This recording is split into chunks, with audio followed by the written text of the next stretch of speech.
And the earth, too, is a flat surface, not perfectly flat. It has undulations of valleys and mountains and rivers and hills, of course, but relatively flat. And when you get up high on top of a mountain or in a plain and look down, the earth looks flat because it is relatively flat. And that's what God made, a flat, stationary earth. Psalm 93, verse 1, that cannot be moved, it says. And that the earth is on pillars, according to 1 Samuel 2, verse 8. And those pillars are locked into God. And God says, I bear them up in Psalm 75, verse 3.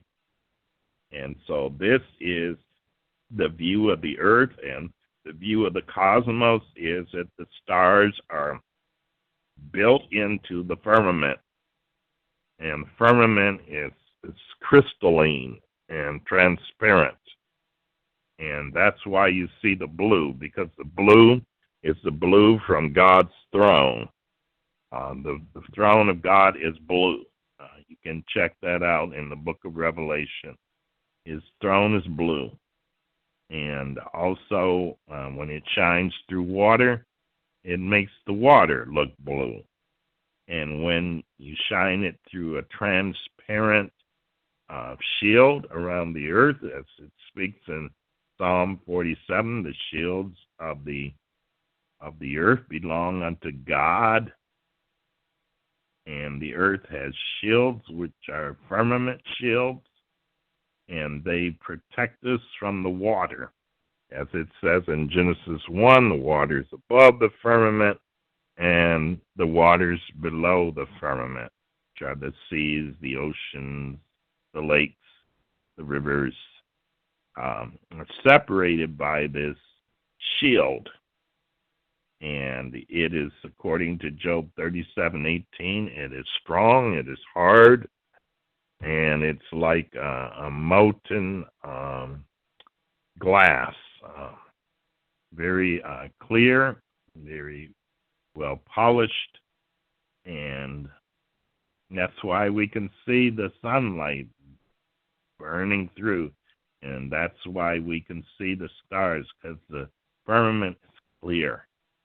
And it was tested in 1961, 62 by both Russia and the United States in Project Dominant, and they fired a nuclear weapon against the firmament, and it hit it, and it made a donut shape, indicating that it had no effect whatsoever on the firmament. The firmament is stronger than nuclear weapons and stronger than moving water.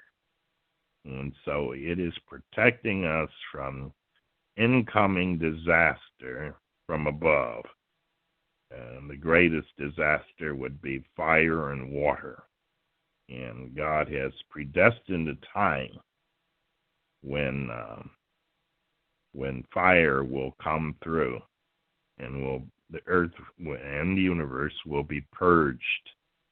But until that time, we live in a small universe, contrary to modern science.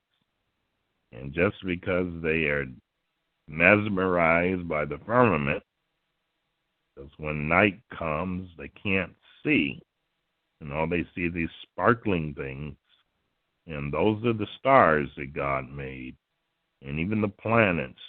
In the biblical view, our stars are lights. They are lights. They're not burning suns millions of miles away or billions.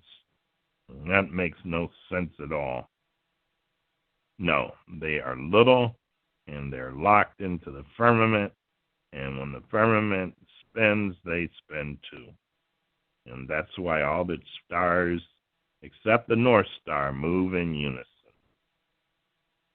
And if you get your astronomy right, which the Bible enables you to do, you'll get your theology right.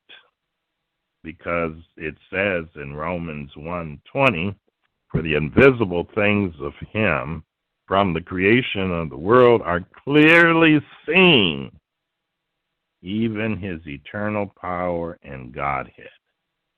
So they are without excuse. But you got to get your astronomy right.